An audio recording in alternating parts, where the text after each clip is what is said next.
I'm here today with Udwin of Boy Drinks World. He makes some really great bitters. Yeah, I try. Yeah, so that's awesome. So Rom, tell me a little bit about yourself first. Like, where did you grow up? I grew up in North County in Encinitas. Went to San Diego High School back when it was a high school. Yeah. Is it not there anymore? It's an academy now. Oh, okay. It's moved on up in the world, I guess. Yeah, I hear it's a highly rated academy too. I mean, a school in general, that whole school district. Anyways, so you found your way down towards San Diego, or are you still living in North County? No, I live in Claremont Mesa. I bought a house in 2009. Good timing. And, that was on purpose. Good timing for sure. Yeah.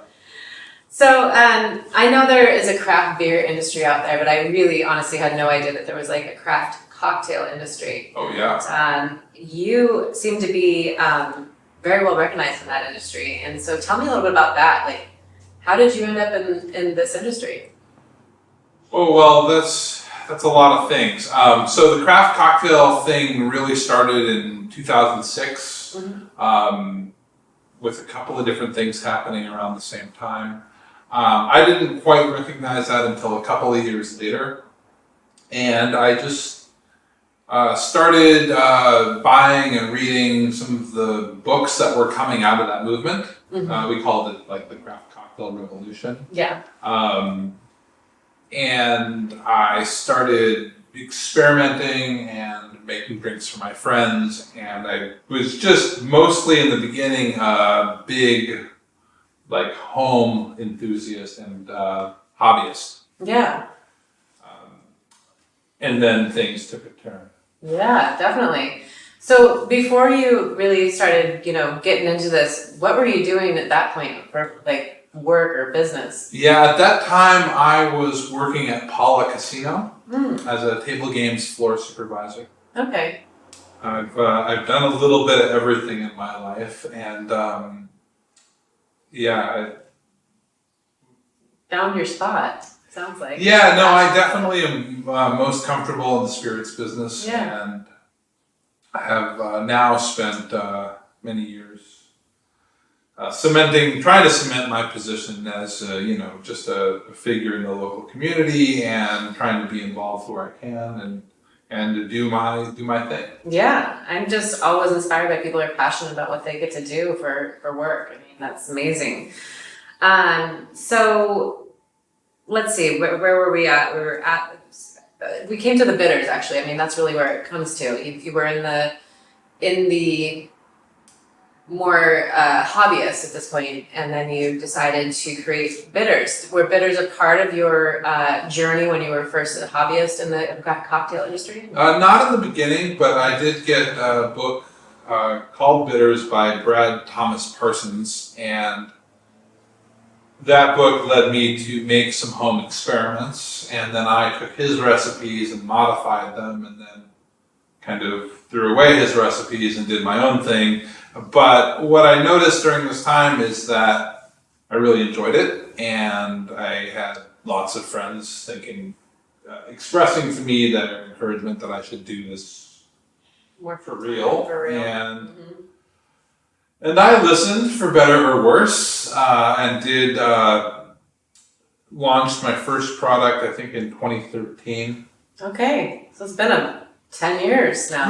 Yeah, it has. That's amazing. So tell us a little bit, I mean, quite honestly, the only bitters I knew about with cocktails are just the basic ones that you put in, say, a Moscow Mule. There's a little bit of a bitters in there. Or let's see, what else? I can't think of another drink that I would correlate it to. So, how are yours different? Like, what other drinks do you use it in? Well, okay, so the most common bitters that people are familiar with, at least on the West Coast, are Angostura bitters. Okay. Angostura is a classic product that has been around since the 1800s, and I think is currently made in Trinidad. And they're great, nothing wrong with them, but they're not the standard. Or I should say they're the standard by default. Sure. What happened was in the 1800s, bitters were all over the place, and they were used medicinally. in the early, I'm going to get the year wrong on this, but let's just say I don't think any of us should know anyway. 1905, 1904, somewhere in there. Yeah. The U.S. passed a law called the Good Food and Drug Act. Mm. And it basically established our current medical system and said that things that claimed to have medical benefit had to have some scientific research to back that up. And the bitters industry started to die out at that point. Mm-hmm. And then right after that, we had Prohibition. Mm-hmm. And very few bitters survived to this day. Notably, the two that survived from historic times, legitimately, at least as far as I understand, are Angostura and Peychaud's. Okay. Peychaud's is much bigger in New Orleans because it's a key component of the Sazerac. Oh, I've never had one. They're nice. It's like an old-fashioned Okay. in a way. Okay. Similar roots. Mm-hmm. And that brings me to answer your question. The most common drink people think of when they think of bitters is an old-fashioned. That's funny. I guess I just haven't been an old-fashioned drinker, and so I haven't ever noticed it, but that does make sense for sure. Well, the concept behind a traditional old-fashioned or a bittered sling is basically to take a spirit and to make it a little bit more drinkable by dilution, Mm-hmm. sweetener, and adding bitters. So the bitters and the sweetener kind of balance each other out. Mm-hmm. You stir it over ice, gives you some dilution, Mm-hmm. and that whiskey that burned your mouth a minute ago is going to go down a lot easier. Now, if you go back to historic times with bitters, the purpose of this drink was to take down bitters as a medicinal tincture. Oh. And the cocktail itself is just a little sugar to help the Makes medicine it, go down. yeah, it makes it more enjoyable. Initially, people think that the first ones were made with cognac. Mm-hmm. Then cognac became harder to get, and whiskey became more into vogue in the United States. But the truth is, you can add bitters to any cocktail. Anytime you want to balance out sweetness with some bitterness. Mm-hmm. Typically, you don't add bitters to a sour cocktail. So if it has a high sour component, like lemon juice or lime juice, Yeah. it doesn't always go well with the bitters. It can. There's some technicalities there. Sure. But in most other cases, bitters improve. I take my walnut bitters I love in my martinis, old fashions. In a mule, certainly bitters help because a mule is basically just booze and ginger beer. Yeah. It just really be on the sweet side, for sure. Right. And in fact, my most popular product is Serrano cocktail spice. Ooh. And this really isn't traditionally a bitters. Mm-hmm. There's no bitter herbs in it. Right. It's just serrano peppers extracted by hand, Mm-hmm. and these add like a nice spiciness, but also like a real chili pepper flavor to things. So if you want to make a spicy margarita, Mm-hmm. I put it in beer. It's great that way. I like that, yeah. But in a mule, it's fantastic because the ginger beer is enhanced. Not only does it's got the sweetness, but the chili pepper really just goes well with that. Yeah, I can see how that could totally work. I'm not gonna have you try this, especially not on camera, because it's pretty spicy. But you can smell it. Yeah, I'll take a little sniff of it. Just don't get it on your fingers or Yeah. Sure. anywhere sensitive. Oh yeah, I can even you can smell the heat. Yeah, highly concentrated serrano. Serrano. Correct. Yeah. Yeah. And you use it just like bitters because the concept is the same. You're balancing sweetness with heat. Mm-hmm. But in this case, it goes great with sour things. It kind of goes great in anything if you like. A little heat. Yeah. Serrano Yeah. cocktail Right spice. there. There you go. Very nice. Yeah, it saves you trying to measure out the amount of peppers to put in your margaritas or something. If you want to make it, you can do it. Yeah, absolutely. drop. And some people muddle peppers in their margaritas, Mm-hmm. and that's fun. But It can be overpowering. well, I don't know if you eat a lot of chili peppers, but sometimes pepper to pepper, one pepper is not as hot as the next. Consistent. Yeah, exactly. Consistency isn't there. Yep. And your technique in muddling them in, you're just not always going to have the same drink. Yeah. And drink your drink. And Right. what we developed here was a way that you can measure out and get the same heat and the same flavor Mm-hmm. every time. And we also like to really highlight that it's not just about the heat. but it's about the flavor and the aroma of the chili pepper. Totally. Yeah, I like a hint of heat and more flavor. And then this one is my my aromatic bitters. We call them barrel-aged aromatic walnut bitters. It's a mouthful, I know. That is. But I wanted to make my take. So Angostura bitters is an aromatic bitters. Basically, it's mostly aromatic and bitter herbs. There's not a specific flavor. It's not strawberry bitters. It's not mango bitters. It's just an aromatic bitters, and that's like a central category in bitters. That's what I was set out to create in these, and it does say walnut in the name, and I think part of that is just my wanting to be courteous to people who have a tree nut allergy and say like, Oh, okay. walnuts are part of this. Got it. You should know that. I'm kind of curious. I was like, is that flavored like walnut, or is it? I mean, Well, there is definitely walnut in there, Okay. and it's definitely a walnut flavor in there. But there's a lot of other stuff going on. Okay. You can smell this one too if you want. You don't really have a way to taste them unless you want to just do shots. I like that one. So Nice. the idea is that this should be able to replace Angostura. Not that I don't like Angostura. In Sure. fact, bar I ran a while back, we used my walnut bitters and Angostura bitters in a mix to make our house bitters, Okay. which was really fun. And why not? Sure. But this is my take on a aromatic bitters. We barrel aged this particular batch for over a year, and it really just has a lot of depth and character and texture. Yeah. Yeah, I'd love to try that with martini you were mentioning.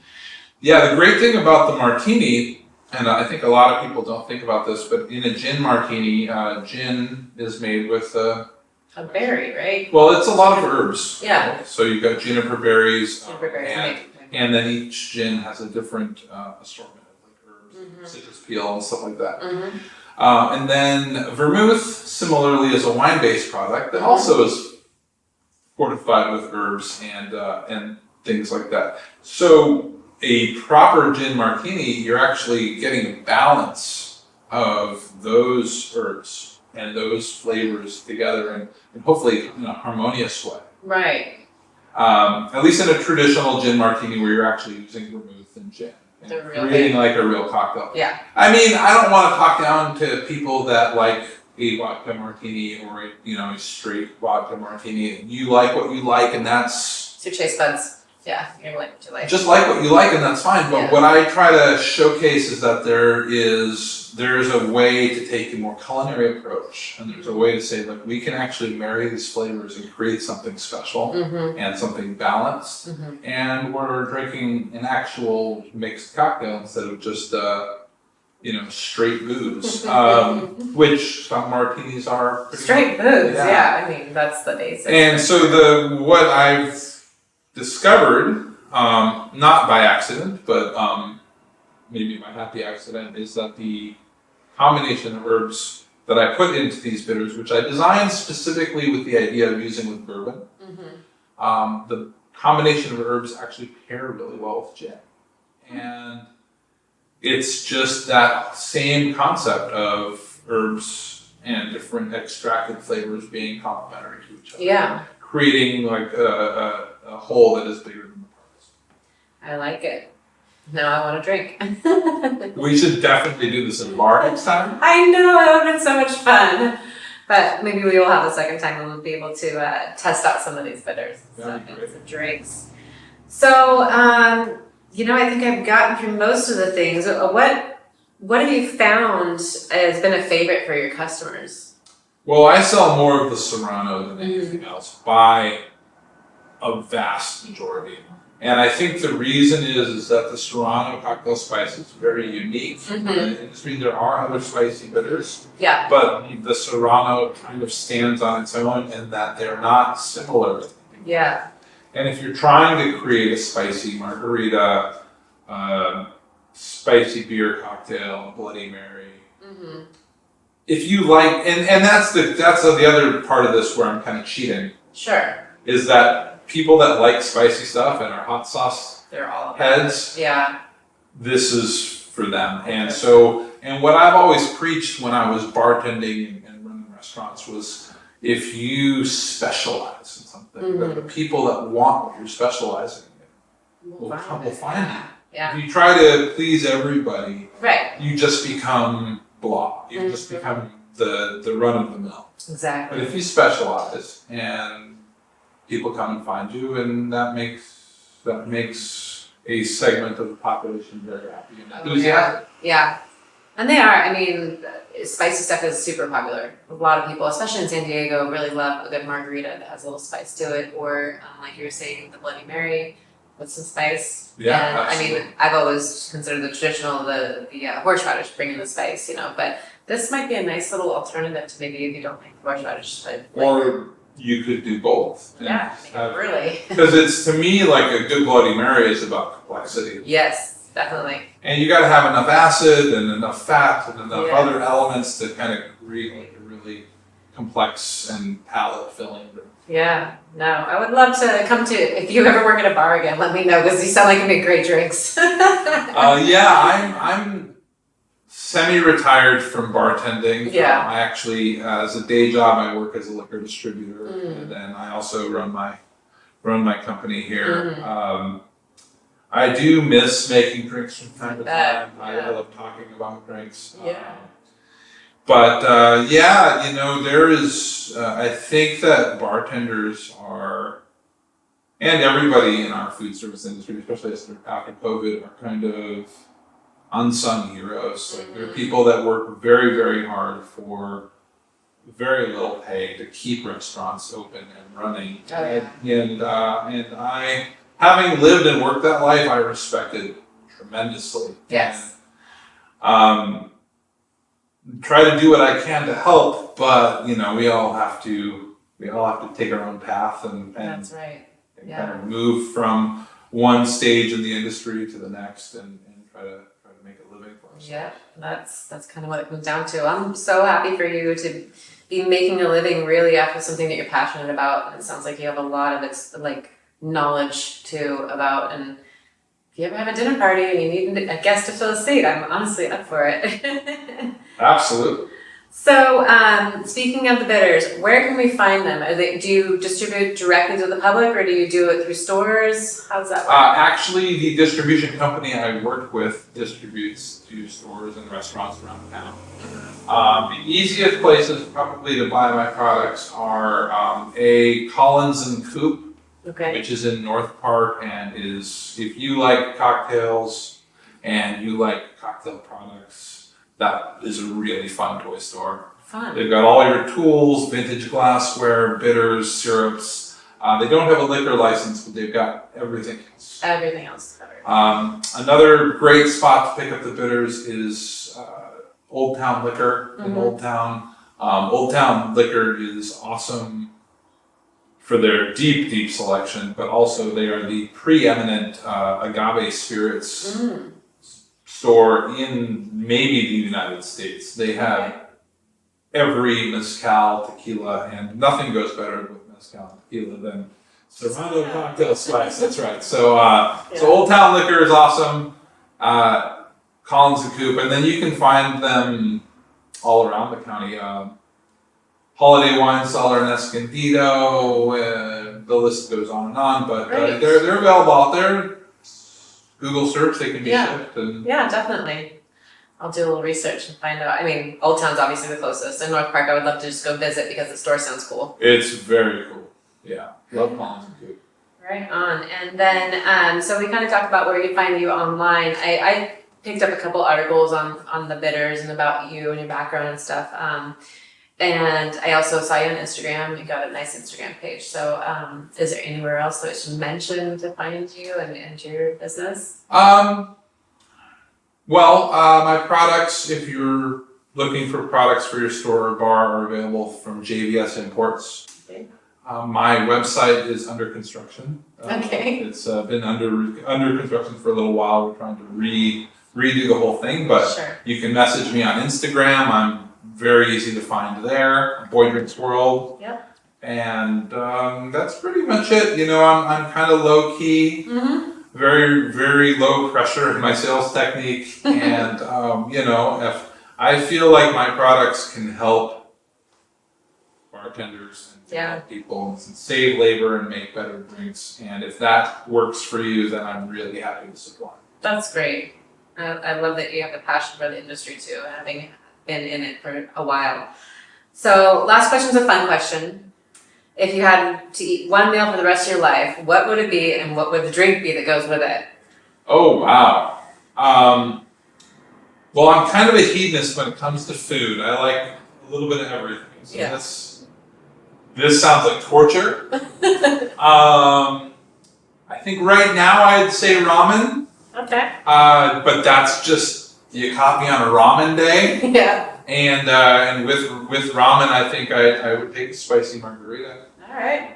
Nothing too complicated. I do make, sometimes I'm known for making drinks that are very, very complicated, but you know what? There's elegance in simplicity. Yes, it's for sure. Well, thanks so much for being with me today, and I really loved hearing about your story and your bitters. So, again, appreciate you coming in. Cheers. Thanks for having me. Hope to see you around. Awesome.